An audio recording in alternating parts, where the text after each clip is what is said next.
All right, time for GitHub. But just before we do it, let's just recap. We installed Git on your local machine. We used the command git init, although we didn't use it. We just click within cursor to initiate Git for our project. So our project is on our hard drives, of course, and all files and directories in that on the hard drive now will monitor changes to directories, files, and so forth. We can commit things, so we have snapshots. In case things go haywire, we can get our project back to when it worked properly and then redo what we need to do. You understand, I'm sure, what staging is. It's just selecting on the right hand side in cursor all the files you want to stage, and then once you type in a comment above the commit button or generate automatically, those snapshots will be made for you. If you don't click files to stage, stage is just to say commit the stuff.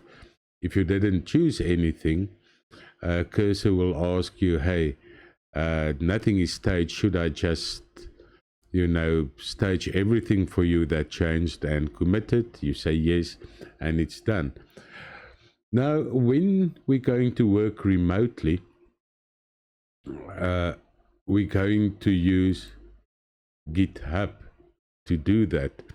And if I say work remotely, I mean save all these commits and so forth onto the internet. You can mark it private or public, and if it's private, it's there, and it's like your own little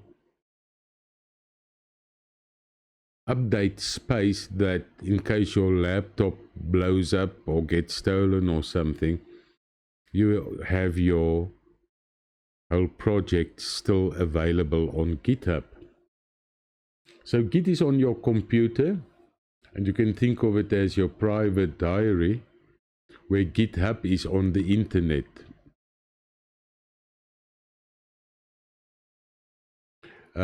All commits also on the internet is even available to other people, so they can go back on your commits to where maybe things work better than what your main program looks like and things like that, except if you mark it privately. If it's private, no one can see anything. It's really just there for you and maybe your team of coders.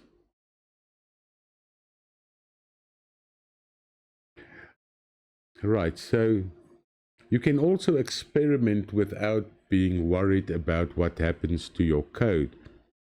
You can create branches, and in cursor you'll soon see that you can create a branch directly from within cursor.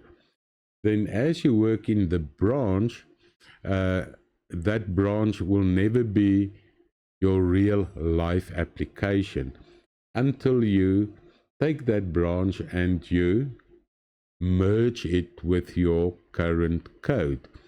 So you can start off doing maybe now for your shop front a POS system, and you can work with it until it works properly, and then just merge it to the rest of your main, what we call branch. And you will see the branches very soon. I didn't talk about branches yet. It's all available in cursor, but in the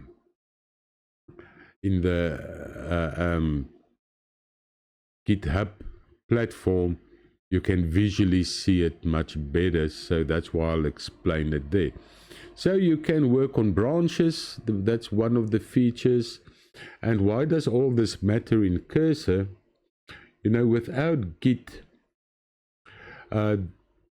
your cursor will have limited context, in the sense of cursor, when you install Git, it can keep track of changes that it did. You can even tell it, look at the commit we've done previously and the changes we made there, you know, so cursor can see the whole picture if you do have Git installed.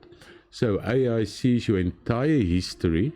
It's got access to all that history, understand your thought processes, and suggest restorations from past work where needed. So you can even just straight up tell cursor to, you know what, this stuff don't work, please go to the last commit and set it up, set that snapshot up, so we can start from scratch on the changes we did, as an example. So the old painful way was final version 2 docx. If I see that, you can see it was final, and then it becomes final again, and then it was probably version 1, then 1.1, 1.5, until it's now version 2. So the old painful way was, I send the document to you, you make changes, and the document can be code, and you just go up and down, email files back and forth, confusing version names, all kinds of stuff, to what we have now. We have GitHub, which is a central point. Each person have its own little branch it works on. When the branches work perfectly, you just simply can take that branch and add it to your main branch once it runs well, right? So teams can work together. Now, when it comes to your GitHub profile, the old way of a resume was a little text document that says proficient in JavaScript, good team player, a problem solver, can work effectively with Superbase. A GitHub profile, on the other hand, you can see exactly what this guy can do. And these green dots, by the way, shows commits and activity in your GitHub profile. So any employer, for instance, can see how active you are in your programming, number one. B, they can physically see what your code is. They can even download your code and test it and play with it if they so wish. They can see the API integrations you can do, all kinds of things from your profile. And in fact, very soon, all employers can go to Rebel Glitch and use our AI to go through anybody's repository that is public and that we have permission to, and see all the skills implemented in, for instance, your own code.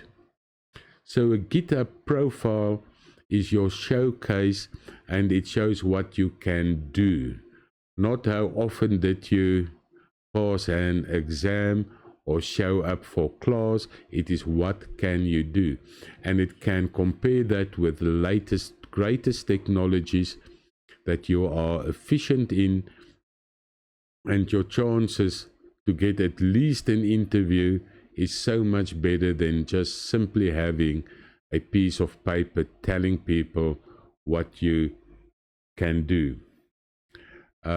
You know, what you can do on paper and what you can do in real life is not necessarily the same thing. Now, with GitHub, what makes GitHub extremely powerful is, you know, if you look at the old days, what you do is you code, then you FTP it up to a web server. There might be some problems. You have to fix the code, re-FTP it up. Maybe something breaks in the process. There's just so much things that you have to do and that can go wrong. The setup that I propose to you is to use Cursor. If you want to use another coding platform, you can do so.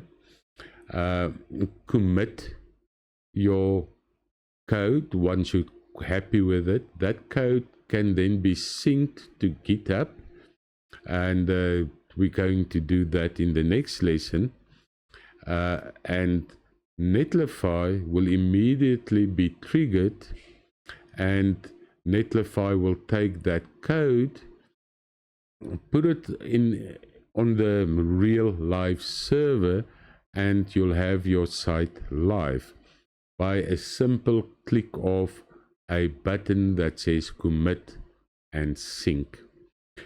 All will happen in a minute or 2 minutes. Your whole website is live. So much faster, so much better.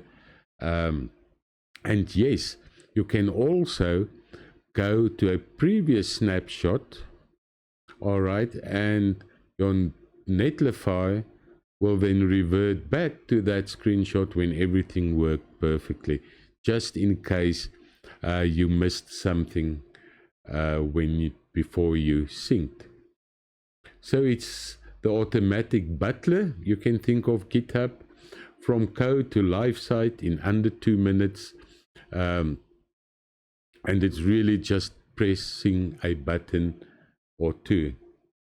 The nice thing of branches is you create branches to test things out, see how it integrates with the rest of your website, and then once you're happy, you merge everything together to your live repository.